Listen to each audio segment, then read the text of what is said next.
Good morning बच्चों। बेटे जानते हैं कि हम लोगों ने पिछले वीडियो में सस्टेनेबल डेवलपमेंट के बारे में पढ़ा था। आज फिर रिपीट कर लेते हैं और फर्स्ट अर्थ समिट के बारे में मैंने पढ़ाया था। तो मैंने बताया था कि फर्स्ट अर्थ समिट बच्चों 1893 में, पिछले वीडियो में हम लोगों ने जो पढ़ा था वो 1993 के फर्स्ट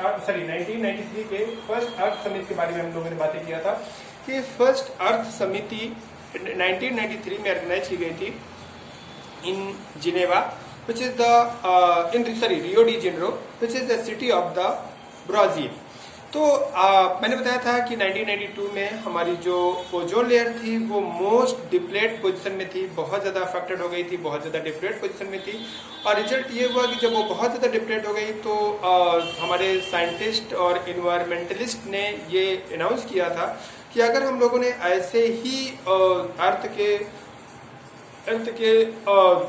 रिसोर्सेज को इसी स्पीड से कंजर्व करते रहेंगे, इसी स्पीड से एक्सप्लॉइट करते रहेंगे तो इतना ज़्यादा पोल्यूशन हो जाएगा और इतना ज़्यादा हमारी ओजोन लेयर डिप्लेट हो जाएगी कि earth which is only the planet suitable for the living being for the livings will becomes unsuitable. तो इस वजह से उन्होंने इन्वायरमेंटलिस्ट और साइंटिस्ट ने अनाउंस किया, अवेयर किया to the political head of the country. So that's why there is a meeting was organized by the world leaders in Rio de Janeiro city, which was come to known as the First Earth Committee। तो किस नाम से जाना गया बच्चों? First अर्थ समिति के नाम से जाना गया। फर्स्ट अर्थ समिति के नाम से जाना गया फर्स्ट अर्थ समिति, जो कि कब बच्चों 1992 में कहां से? रियो डी जेनेरो में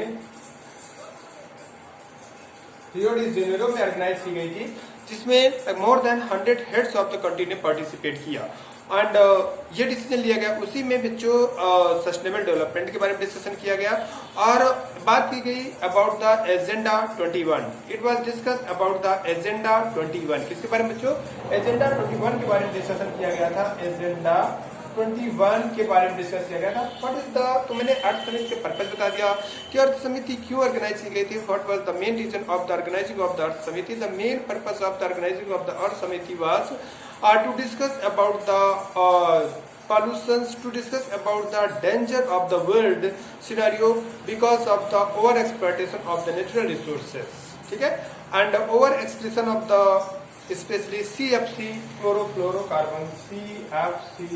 CFC के बारे में मैंने ऑलरेडी आप लोगों को बताया, chlorofluorocarbon which is very harmful gas for the ozone layer because it break down to the ozone into oxygen and O oxygen।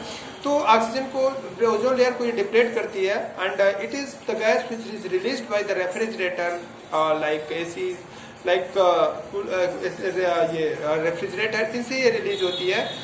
तो ये गैस काफी खतरनाक गैस होती है। वर्ल्ड ने इसी के बाद पेरिस समझौता हुआ, पेरिस कॉन्ट्रैक्ट हुआ और पेरिस कॉन्ट्रैक्ट में हर डेवलप्ड कंट्री ने ये डिसीजन लिया कि एवरी ईयर हम एक सर्टेन अमाउंट में एक्सक्रीशन ऑफ कार्बन डाइऑक्साइड को रिड्यूस करेंगे और हम अपने कंडीशन को, हम अपने एनवायरनमेंट को उस कंडीशन में फिर रीबैक करेंगे, उस रीबैक में लाएंगे जिस पोजीशन में हमारा एनवायरनमेंट था। तो इस तरीके से बच्चों उसमें एजेंडा 21 की बात की गई। तो एजेंडा 21 के बारे में मैंने बताया बेटा एजेंडा 21 का मेन पर्पज क्या है। Try to understand. आपके पास नोट्स है, नोट्स से आप ट्राई करते रहो। मैंने इस वजह से मैं हर दिन लगभग आपको नोट्स भेजता हूँ कि जिन बच्चों का छूटा जाए या जो बच्चे रेगुलर क्लास नहीं कर रहे, आज से करना स्टार्ट करते हैं, कल से करेंगे, वो लोग भी वो नोट्स पाते रहे ताकि सबको जब तक चैप्टर चल रहा है तब तक नोट्स मिलते रहे, ताकि सब लोगों को कन्फर्म हो जाए कि हाँ हम लोगों को नोट्स प्रॉपरली जो चैप्टर चल रहा है उस चैप्टर के नोट्स पर डे हमें मिल रहे हैं। तो आप लोग किताब में देखो एजेंडा 21 का मेन पर्पस तो क्या था बच्चों। एजेंडा 21 का मेन पर्पस ये था कि जब फर्स्ट समिट में डिसीजन लिए गए तो ये हुआ कि अगर वर्ल्ड लेवल पर कानून बनाए जाए तो ये बेटा मुश्किल हो जाएगा कि सबके लिए यूनिक लॉ बनाया जाए, क्योंकि हर देश की कंडीशन अलग है। मैंने बताया था कि हर देश अपने लोकल ऑर्गेनाइजेशन बनाते हैं। जैसे भारत ने अपने 7 देशों को लेकर के एक सार्क बनाया, South India association regional cooperation, SAARC, South Asian association regional cooperation, South Asian association regional cooperation, SAARC का फॉर्मेशन किया भारत ने किया। भारत ने क्यों किया? क्योंकि भारत का पर्पस था कि हम एक ऑर्गेनाइजेशन बनाए, क्योंकि हम सारे देशों का, चाहे श्रीलंका हो, चाहे भारत हो, पाकिस्तान हो, बांग्लादेश हो या आपका नेपाल हो, भूटान हो, इन सारे देशों की कंडीशन एक जैसी है। क्योंकि इनकी इकोनॉमिक फाइनेंशियल कंडीशन भारत ठीक है तब भी बेटर है, लेकिन फिर भी सारे देशों का condition, economic condition, financial position, life status, life index सब एक लेवल पे है। HDI एक ही लेवल है, अप्रॉक्स थोड़े बहुत डिफरेंस में एक ही जैसे है, चाहे वो इन्फेंट मॉर्टेलिटी रेट हो, चाहे वो लाइफ एक्सपेक्टेंसी हो, अप्रॉक्स एक ही जैसी है।